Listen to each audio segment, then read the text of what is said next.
और अब देखते हैं कि आखिर क्यों नहीं मिलेगी दाल।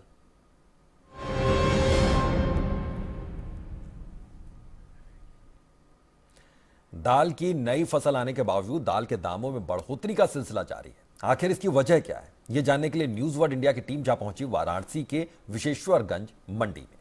इस मंडी की गिनती उत्तर प्रदेश में पूर्वांचल की सबसे बड़ी मंडियों में होती है। दाल की महंगाई के कारण जानने के लिए न्यूज वर्ल्ड इंडिया संवाददाता सुशांत मुखर्जी ने वहां पर मौजूद कई लोगों से बातचीत की। आइए आपको दिखाते हैं। ने कुछ दामों पर कंट्रोल करने की कोशिश की और कहा गया जब नई फसल आएगी तब दाम और भी कम हो जाएंगे, पर अभी जो स्थिति है वो और भी भयावह होती जा रही है, क्योंकि नई फसल के आने के बाद भी जो अरहर का दाल है वो 154 से 155 रुपये किलो बिक रहा है बाजार में। चने की दाल लगभग 80 रुपये किलो बिक रही है। ऐसे में सवाल ये उठता है कि फिर से एक बार अरहर के दाल की कीमतों में आग लग गई है। इस समय हम हैं पूर्वांचल के सबसे बड़े मंडी में। ये विशेश्वरगंज मंडी है वाराणसी का, और यहीं से लगभग पूरे पूर्वांचल को दाल की सप्लाई होती है थोक में। ये बताइए कि जो दाल की कीमतें हैं वो लगातार आसमान छू रही हैं। कुछ समय पहले अरहर की दाल की कीमतों में आग लगी थी, फिर कुछ कंट्रोल किया गया, मगर फिर से नई फसल के आने की बात हुई थी, मगर अब फिर से नई फसल के आने के बाद भी अरहर की दाल कीमतें लगातार बढ़ रही हैं। ऐसे में आप लोग का क्या अनुमान है कि क्यों इस तरह की दाम में लगातार बढ़ोतरी हो रही है? पिछले साल अरहर की दालों में जब वृद्धि हुई तो बहुत हाहाकार मचा और सरकारें बदनाम हुई कि इस तरीके का रेट क्यों इतना ऊंचा हुआ। तो लोगों को एक आसरा हुआ कि जाड़े की फसल आएगी तो कुछ दाल के रेटों में गिरावट आएगी और सब्जियां होने की वजह से भी गिरावट होनी चाहिए। ऐसा हुआ भी। 200 रुपये पिछले साल दाल बिकी थी, घट करके 110 और 120 रुपये किलो तक आई। इस बार की फसल में चैत की फसल जो मई जून में आती है उसका व्यापारियों को आसरा था, लेकिन सूखा और पानी के चलते हमारे दाल का केंद्र है मध्य प्रदेश और महाराष्ट्र। आज महाराष्ट्र में एक लातूर ऐसा जिला है जहां पानी के लिए लोग तरस रहे हैं, जबकि वो बहुत बड़ा अरहर के मामले में केंद्र का पूरा गढ़ माना जाता है अरहर का। आज वहां दाल नहीं है। कभी नहीं। कभी नहीं। इस साल तो जैसे दाल एकदम बिल्कुल गायब ही हो गया है, सूखा पड़ गया है। सूखे से ही बात है। कितनी दिक्कत होती है दाल खरीदने में? कोई दिक्कत नहीं। दिक्कत क्या है, अब तो लोगों को आदत पड़ गई है खाने की मंगने। इंतजार करना पड़ेगा जाड़े तक का। अगर उस समय फसल अच्छी होती है तो दाल की कीमतें कुछ कम हो सकती है, पर अब कुछ दिनों बाद दाल जो 154 155 रुपये बिक रही है वो 200 रुपये तक किलो जा सकती है। ये वाराणसी के मंडी के जो व्यापारी हैं वो कह रहे हैं, क्योंकि पूर्वांचल में यहीं से दाल सप्लाई होती है, और ऐसे में इनका ये साफ कहना है कि आने वाले दिनों में दाल की कीमतें और बढ़ेंगी और आम आदमी से दाल और भी दूर होता जाएगा। Sushant Mukherjee, news world India, Varanasi. दरअसल महंगाई का असर दाल पर दिखाई दे रहा है। जयपुर में दाल के दामों का जायजा लिया हमारे संवाददाता विशाल बैरिस्टो ने। ये है अरहर की दाल। कभी गरीब की थाली का हिस्सा हुआ करती दाल रोटी, फिल्मों में गाना था, दाल रोटी खाओ प्रभु के गुण गाओ, लेकिन अब ये दाल गरीब की पहुंच से बाहर हो रही है, और अमीर भी इसको सोच के लेता है कि अगर दाल खाऊंगा मैं तो क्या मैं उसके लिए 150 रुपये दूंगा। जी हाँ, जयपुर में अरहर की दाल का भाव हो गया है 150 रुपये किलो, उड़द है 180, चीनी 40 रुपये किलो तक पहुंच गई है।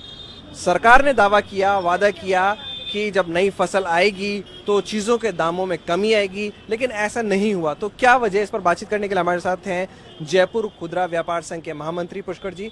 पुष्कर जी, क्या वजह, क्यों इतने दामों में उछाल आ गया? ये आ रहा है कि बारिश की संभावना कम है और बारिश कम होगी। 3-4 स्टेटों में ऐसा सुनने में आ रहा है, तो उसका प्रभाव बाजार में पड़ रहा है, और कुछ व्यापारियों ने, हो सकता है बड़े व्यापारियों ने स्टॉक भी कर लिया होगा। आप कह रहे हैं स्टॉक रख लिया होगा। बरसात तो पिछले 2-3 सालों से नहीं हो रही है, दालों के दाम में कमी आई थी, फिर अचानक वापस होली के बाद उछाल आया है। यही मार्केट में यही आ रहा है कि बरसात कम होगी, और बरसात कम होने के कारण ही भाव बढ़ रहे हैं। बरसात कम होने के कारण ध्यान देवे तो हो सकता है। ये कह रहे हैं सरकार को ध्यान देवे। क्यों नहीं दे रही सरकार ध्यान? ये तो सरकार क्यों नहीं दे रही, सरकार जाने, सरकार बताए, उनके लोग बताएं। स्टेट में भी बीजेपी की सरकार है, केंद्र में बीजेपी की सरकार है, फिर क्या कुछ समन्वय की कमी है या फिर कोई इरादों में कमी है? शायद समन्वय की कमी हो सकती है। ये कह रहे हैं समन्वय की कमी है, सरकार का इरादा ठीक नहीं है, सरकार की जो कोशिश है उसमें जोश नहीं है, जोश की कमी है, पक्के इरादे की कमी है। लेकिन आम आदमी क्या सोच रहा है? कुछ लोग यहाँ पर आए हैं खरीदारी करने, हम उनसे भी बातचीत करना चाहेंगे। क्या नाम है आपका? तेजेंद्र जी, ये बताइए कि क्या खरीदे हैं आप? घर के लिए कुछ किराना का सामान। किराने में दाल भी खरीदते हैं आप? हाँ। आपको मालूम है दालों में फिर से उछाल आ गया है, तो ये आपको कितना बेचैन करता है, कितना गुस्सा है इस पर? एकदम बजट तो गड़बड़ा ही जाता है कॉमन मैन का, और ये डेफिनेटली परेशानी का कारण तो है। इनका कहना है कि जमाखोरी हो रही है, बरसात नहीं हो रही, लेकिन बरसात तो पिछले कुछ सालों से अच्छी हो ही नहीं रही है, तो जमाखोरी पे सरकार लगाम क्यों नहीं लगा पा रही? जमाखोरी तो बहुत बड़ा पार्ट है इसका, और अब क्यों नहीं लगा पा रही वो तो सरकार ही जाने, अदरवाइज उनके पास में पूरा उनके पास लवाजमा है, पूरा उनके पास तंत्र है। लेकिन आपको लगता है कि सरकार जो दावे कर रही थी कि अच्छे दिन आएंगे वो पूरे नहीं हो रहे? लोगों को ऐसा ही लग रहा है, उनकी आशाएं पूरी नहीं हो पा रही हैं। तो जैसे कि आपने सुना, सरकार ने जो दावा किया अच्छे दिन आएंगे, वो दावे वो वादे अब पूरे नहीं हो रहे हैं। कैमरामैन महेश शर्मा के साथ विशाल बेरिस्टो, न्यूज़ वर्ल्ड इंडिया, जयपुर। दाल की बढ़ती कीमतों से धर्मनगरी कुरुक्षेत्र भी अछूती नहीं है। कुरुक्षेत्र में दाल के दामों का जायजा लिया न्यूज़ वर्ल्ड इंडिया संवाददाता राजेश चौहान ने। शाकाहारी आदमी की थाली में प्रोटीन का सबसे बढ़िया जरिया दालें हैं, लेकिन दालों पर महंगाई की काली परछाई पड़ गई है और दालों के रेट आसमान को छूने लगे हैं। दालों का जो रेट इतनी तेज़ी से बढ़ा है, उसके चलते इन दालों का आम आदमी की थाली से नाता टूट गया है, नाता कहीं न कहीं दूर हो गया है और आम आदमी सब्जियों को तरजीह देने लगा है या फिर चटनी वगैरह गरीब आदमी खाकर अपना गुजारा कर रहा है। जानने की कोशिश करते हैं कि आखिर इस समय हरियाणा की मंडियों में, दुकानों में क्या रेट चल रहे हैं। उड़द वगैरह और ये अरहर है, क्या रेट है अभी? उड़द की तो दाल पहले 130 रुपये लगभग थी, जो अब इस टाइम 160 रुपये किलो हो गई है, और हर की दाल तो 160 रुपये है ही है। दाल खानी मुश्किल हो रही है। पहले एक आम कहावत चलती आ रही थी कि आम आदमी, गरीब आदमी दाल रोटी खाए और प्रभु के गुण गाए, लेकिन अभी दाल के दाम इतने हैं कि लोगों को दाल खाए बिना ही प्रभु का नाम रटना पड़ रहा है। आखिर महंगाई की काली परछाई बेहद खतरनाक होती है। कुरुक्षेत्र से कैमरामैन वैभव के साथ राजेश चौहान, न्यूज़ वर्ल्ड।